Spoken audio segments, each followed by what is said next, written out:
Now at 5, the man convicted of killing an IU student could be released from prison early. Tonight, we're learning more about a bombshell ruling from a federal court leading to his release. A man appearing to take video of an unsuspecting woman at Clay Terrace Mall in Carmel working for you. We're looking into this bizarre case. Why what he is doing is considered legal. Another record high today, but I'm anxious to tell you when temperatures will be in the 40s. This is RTV6 News at 5, working for you. Good evening. First at 5, a shocking development in a nearly 20-year-old homicide case.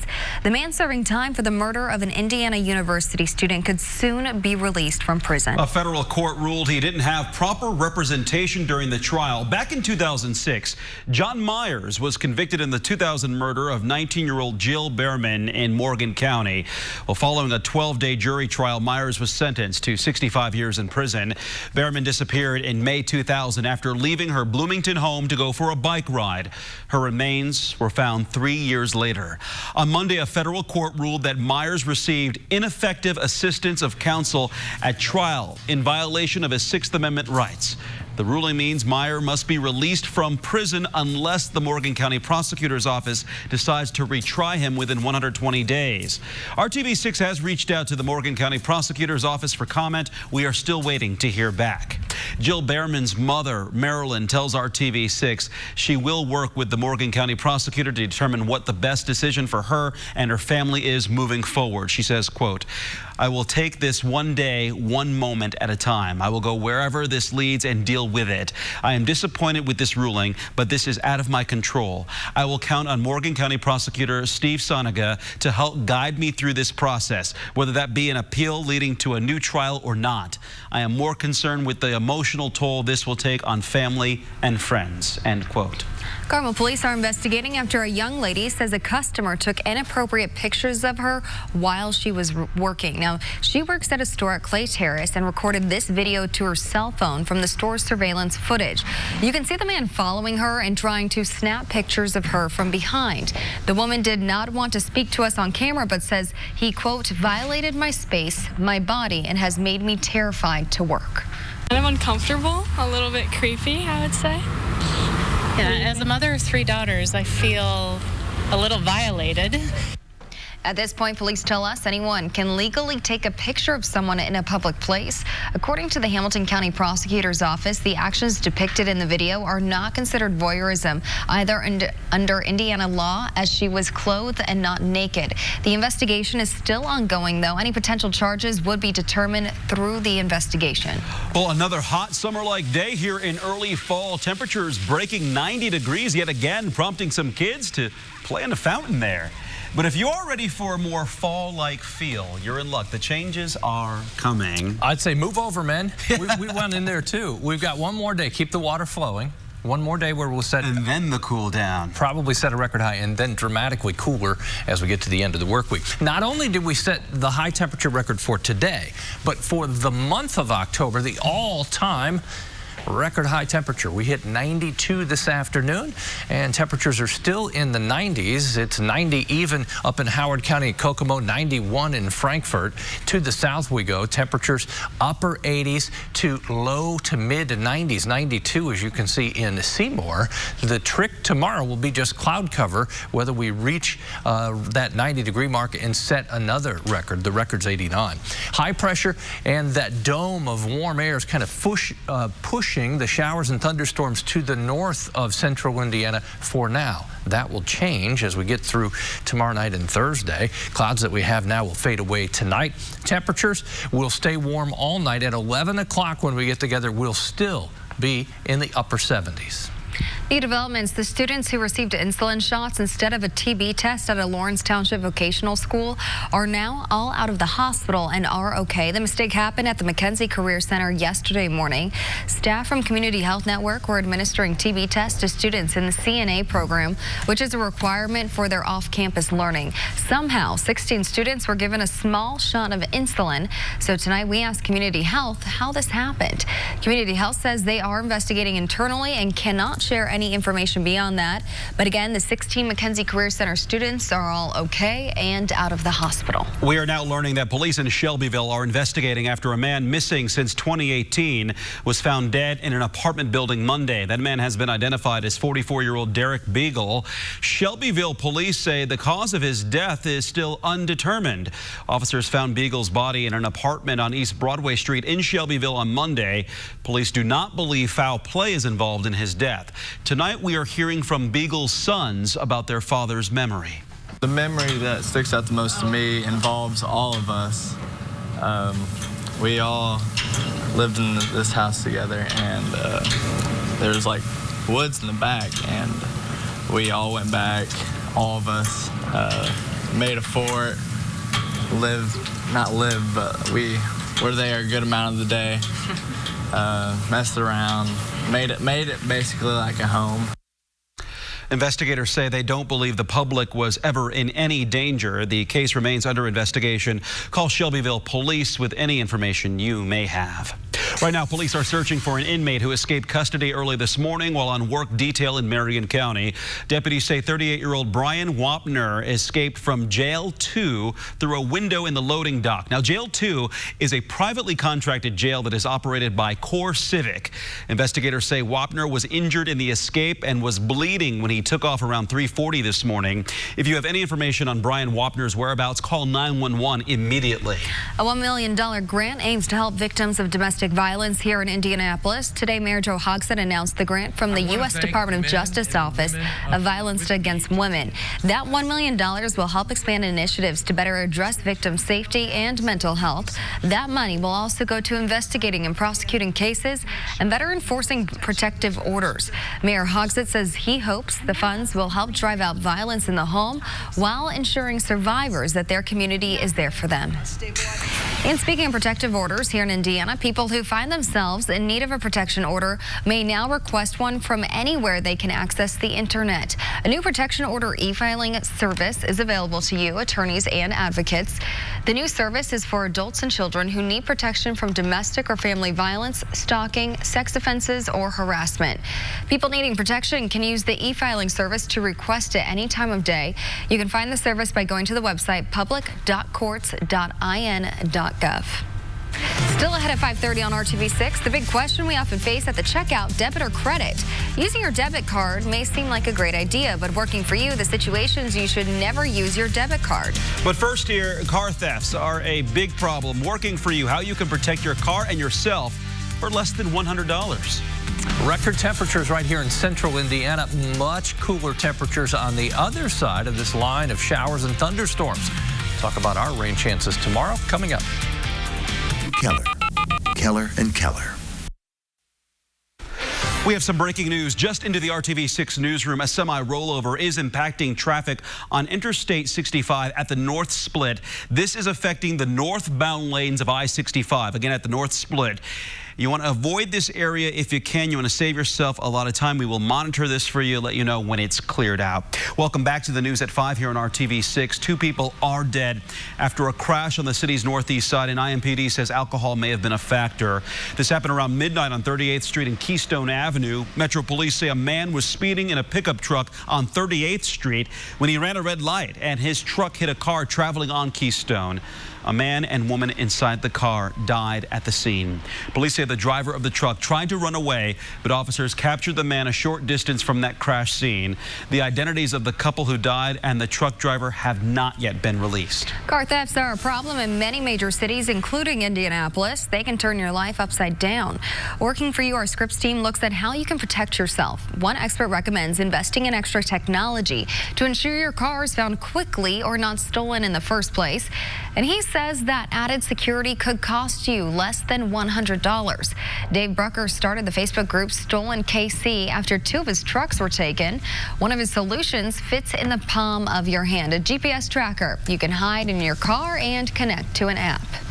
You get a text or an email the minute they move, and you can call the police dispatch and say, hey, my car's traveling down 435. That means your car can be recovered quickly, so there's less time for thieves to strip the car. Another option under $100, a kill switch, which is easy to find on Amazon. You just flip the switch, and now all of a sudden the complete vehicle is dead. The key doesn't work. You have to still flip the switch and then start the car with the key. Theft is often called a crime of opportunity, so limit that opportunity by locking your car doors. And if you have a garage, put your car in the garage and never leave your car unattended with the key in the ignition. A local sheriff's deputy at the right place at the right time, maybe saving a house as well as the people inside. An emergency call came out about a fire at a house in Columbus, Indiana. That call was for firefighters, but a deputy was right by the house, so he rushed over. Bartholomew County Deputy Sergeant Andrew Dugan found a large fire on the deck of the house. He immediately used a dry powder fire extinguisher in an attempt to put out the flames. When that didn't work, he used a garden hose to put out the rest of the fire. Firefighters got there and found that a 24-year-old man had put out a cigarette and threw it on the deck. By Deputy Dugan being there, he contained the fire to the deck. If you are considering adopting a dog or a cat, you can now cuddle before you commit. Let me explain this. Indianapolis Animal Care Services has a new program aimed at finding more animals new homes and decreasing their time in the shelter. That program is called Cuddle Before You Commit. This allows you to foster a dog or cat for 2 weeks before the adoption is finalized. During this 2-week period, you will be able to see if the animal you've chosen is a good fit for your home and your family. On day 15, if you have not returned the animal or have not scheduled a return appointment with IACS, the adoption application will be processed and you will become the owner of that animal. IACS hopes this will help with their overcrowding problem. Today, Jimmy Carter turns 95. He has lived longer than any former president in history, and he is still going strong. Carter continues his humanitarian work and occasionally weighs in on politics and policy. The 39th president is spending a quiet day at home in Plains, Georgia. But later this month, Carter will begin his 35th year volunteering to help build homes for Habitat for Humanity. Carter survived a dire cancer diagnosis in 2015 and surpassed George H.W. Bush as the longest-lived U.S. president in history this spring. He's had some trouble walking after a hip replacement in May, but still teaches Sunday school in Georgia. Tonight, Secretary of State Mike Pompeo is pushing back against House Democrats in the impeachment investigation. Pompeo accuses them of trying to bully and intimidate State Department employees. This, as new details reveal Pompeo was listening in on that controversial call between President Trump and the Ukrainian president. ABC's Monica Saabdi is in Washington with the new developments tonight.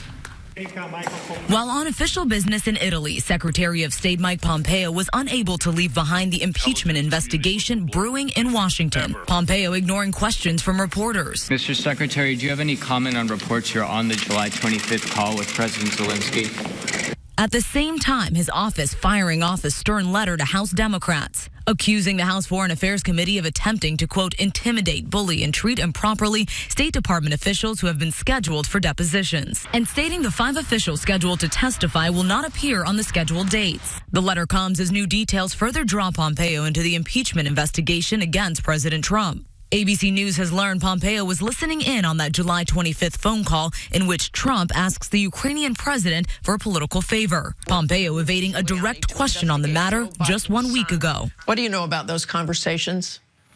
So you just gave me a report about a IEC whistleblower campaign, none of which I've seen. Days later, congressional investigators subpoenaed Pompeo for documents amid questions about the State Department's role. Then on Monday, House Democrats subpoenaed the president's personal attorney, Rudy Giuliani, who was mentioned more than 30 times in the whistleblower complaint related to the call. Meanwhile, Ukraine's president claims he never met with Giuliani. I've never met Rudy Giuliani, never, and never had any phone calls with him. In response to Pompeo's letter, 3 committee chairmen leading the investigation stated that Pompeo's connection with the Ukraine call makes him a possible fact witness, further warning him that any effort to intimidate witnesses or to prevent them from talking with Congress is illegal.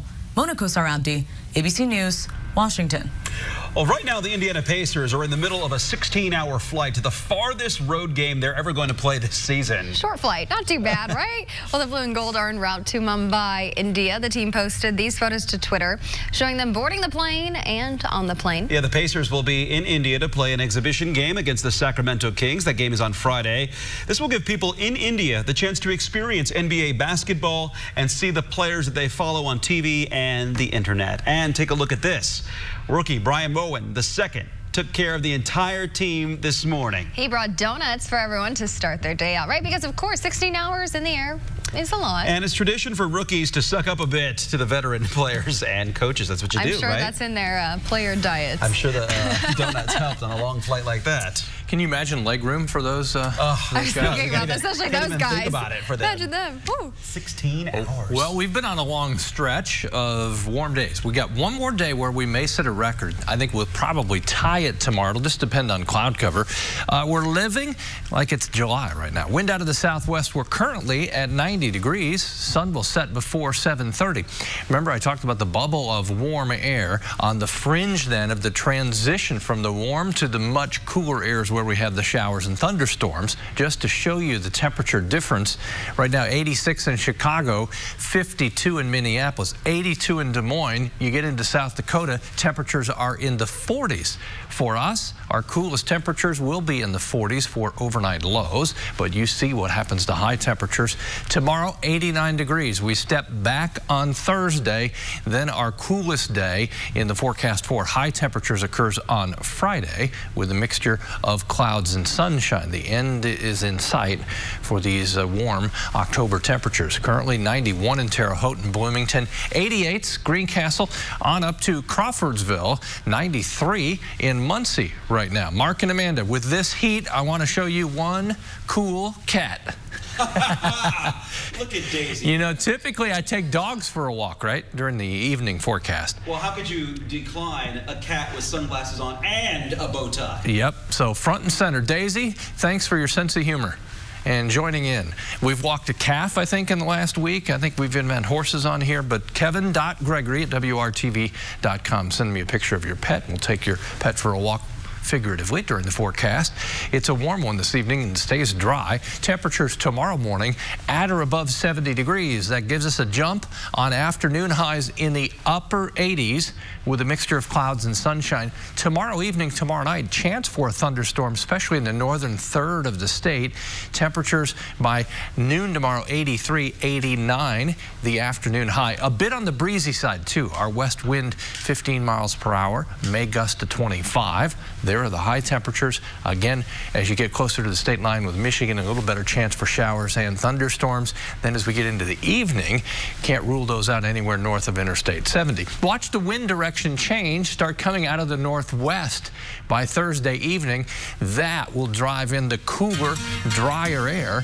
Friday, 68 degrees. We'll wake up in the 40s. Saturday morning at 47. Lower 70s for highs Saturday and Sunday, and then back in the 60s.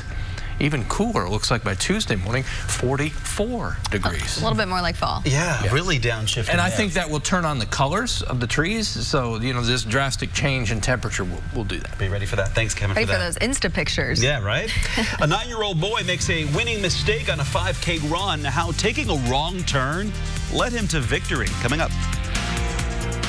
9. Rallies and checkers. Fast foodies know the deal. Hello to you. I'm Julie Grant with Court TV Live. The verdict is in. We, the jury, unanimously find the defendant, Amber Geiger, guilty of murder as charged in the indictment. No outburst. Now, Amber Geiger faces the possibility of spending the rest of her life behind bars. The former Dallas police officer shot and killed 26-year-old Botham Jean in his own home. Geiger took the stand and tearfully testified in her own defense, telling the jury that she thought that she was in her home and that Jean was an intruder. Botham Jean's family was very happy with the verdict. They were celebrating and rejoicing outside of the courtroom after the verdict was read. Geiger has chosen to have the jury sentence her, and the Court TV, of course, is carrying the sentencing phase of her trial live. You can count on Court TV for gavel-to-gavel live coverage. I'm Julie Grant. Now back to you in the studio. Julie, thank you, and you can stream Court TV Live anywhere, anytime at CourtTV.com. If you take a wrong turn, it's usually not good, and most of the time it causes you to be late somewhere. That's right, but for a 9-year-old boy, a wrong turn led to something special. 9-year-old Cade Lovell of Minnesota took a wrong turn during a 5K run and accidentally won a 10K instead. Race organizers told Cade's mother that he finished in first place, and she thought they met in his age group in the 5K race. But he was first place overall in a 10K. His mother says he has been running in races since he was 18 months old, but when he did not cross the finish finish line of the 5K. She thought he was having an off day, but her concern soon turned to panic. Like, okay, maybe he's having a bad race. Like, it happens, no big deal. Maybe he got lost. I don't know, maybe worse could happen. Who knows? To her surprise and relief, Cade crossed the finish line first in the 10K, a race he didn't even know he was running. I accidentally just won it, and they've been practicing for a long time. I just was really surprised that I did that. Now, after his accidental win, Cade ran another 5K, and he won that race too. But he wants to run 10Ks in the future, only this time on purpose, and he has the hardware to prove that he can do it. I just want a little bit of that energy, A little bit of it. That's awesome. Go a long way, right? All right, coming up here on RTV6 News at 6 o'clock, a daycare operator appears in court on neglect charges. What a mom says she wants to hear from Ashley James. But first on the Now, India family looking for answers. Their dog came home badly injured. Their plea tonight. You're watching RTV6.